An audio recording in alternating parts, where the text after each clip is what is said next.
Hi guys, तो कैसे हैं आप सब। उम्मीद करता हूँ सब खैरियत से होंगे। तो आज जो हमारा टॉपिक है वो है वेजेट्स एरिया इन वर्डप्रेस के। वर्डप्रेस के अंदर वेजेट्स एरिया कौन सा होता है, ठीक है। तो लेट्स गेट स्टार्टेड। मैं आपको बताता हूँ कि हमने अपने डैशबोर्ड में आ जाना है, ठीक है। ये हमारा डैशबोर्ड है। डैशबोर्ड में आने के बाद आपने यहाँ पर अपीयरेंस में जाना है और यहाँ पर वेजेट्स में आ जाना है, ठीक है। ये देखें, ये हमारा जो है वो वेजेट्स एरिया है।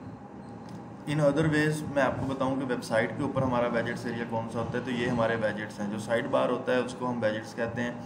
फॉर एग्जांपल यहाँ पे सर्च है, रीसेंट पोस्ट है, रीसेंट कमेंट्स है या अदर थिंग्स जो भी यहाँ पर आएंगी वो वेजेट्स एरिया ही होगा हमारा, ठीक है।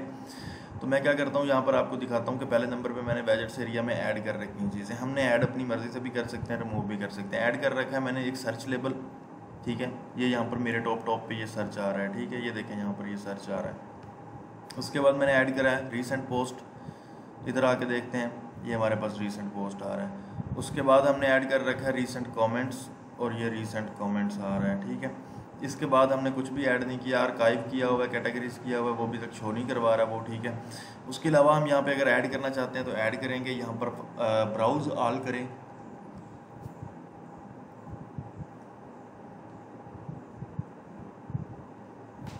आपको सब चीज़ें नज़र आ जाएंगी। लिस्ट, हेडिंग, कोड, टेबल, ठीक है, गैलरी, इमेज, कवर, वीडियो, जो चीज़ें आप ना कोई सोशल मीडिया का अकाउंट्स या कुछ भी आप अटैच करना चाहते हैं तो वो वहाँ से कर सकते हैं। मैं यहाँ पर अभी क्या कर देता हूँ, मैं यहाँ पर अभी कैलेंडर करता हूँ, ठीक है। कैलेंडर सर्च करते हैं, यहाँ पर ये आ गया। ये मैंने कैलेंडर कर दिया। अपडेट करता हूँ इसको, इधर जाकर रिफ्रेश करते हैं तो ये हमें शो हो जाएगा। ये देखें, ये देखें जी, ये यहाँ पर रीसेंट कमेंट्स, आर्काइव्स, कैटेगरीज, उसके बाद ये सारा कुछ आ गया। हर चीज़ यहाँ पे अब वो शो करवा रहा है, ठीक है। उसके बाद वेजेट्स में बाकी चीज़ें भी आती हैं, ठीक है। अगर आप कुछ और ऐड करना चाहते हैं वो भी कर सकते हैं। फॉर एग्जांपल हम एक चीज़ और करते हैं, यहाँ से हम कर देते हैं आर्काइव, कैलेंडर, कैटेगरीज, सब कुछ हो गया। सोशल आइकन्स हम ऐड कर देते हैं। फॉर एग्जांपल ये देखें, यहाँ पर ये सोशल आइकन है, click plus button to add. अब हमने कौन कौन सी सोशल आइकन ऐड करनी है वो यहाँ से हम कर सकते हैं, ठीक है।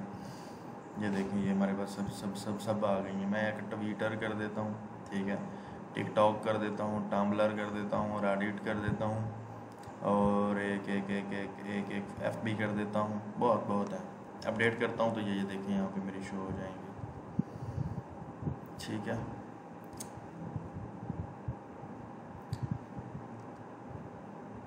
ठीक है, यहाँ पर ये हमारे जो है ना वो आइकन्स जो भी हमने ऐड किए हैं वो हो जाएंगे, ठीक है।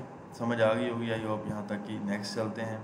इसमें बाकी चीज़ें भी हैं, देखिए मैगज़ीन होम पेज है। होम पेज के ऊपर कोई मैगज़ीन शो करवाना है वो करवा सकते हैं। हेडर का एडवर्टाइजमेंट, यहाँ पे हम कस्टम HTML डाल के उसके अंदर एडसन का कोड या जो भी हम प्लेटफॉर्म यूज़ कर रहे हैं उसका कोड डाल देंगे। फूटर का है, फूटर में आप जो भी चीज़ें ऐड करना चाहें, मैं एक फूटर में कैलेंडर कर देता हूँ, ठीक है। दूसरे फूटर में मैं कर देता हूँ यहाँ पर कस्टम HTML, कुछ भी नहीं डालता, अपडेट करके आपको रिफ़्रेश करके दिखवाते हैं कि फूटर में क्या आया है। कुछ थीम्स होते हैं उनका ऑप्शन तो होता है लेकिन वो शो नहीं करवाते, तो वो भी आप देख लीजिएगा काइंडली, ठीक है। कि जब ना शो हो रहा हो तो वो इसका मतलब है, इसका मतलब यही है कि इसका फूटर है लेकिन वो शो नहीं करवाएगा। लेकिन मतलब अब अपडेट आ चुकी है, वो अब शो नहीं करवाते यहाँ पर, ठीक है। आई होप आपको आज का लेक्चर समझ आ गया होगा। मिलते हैं एक नई वीडियो में, तब तक के लिए।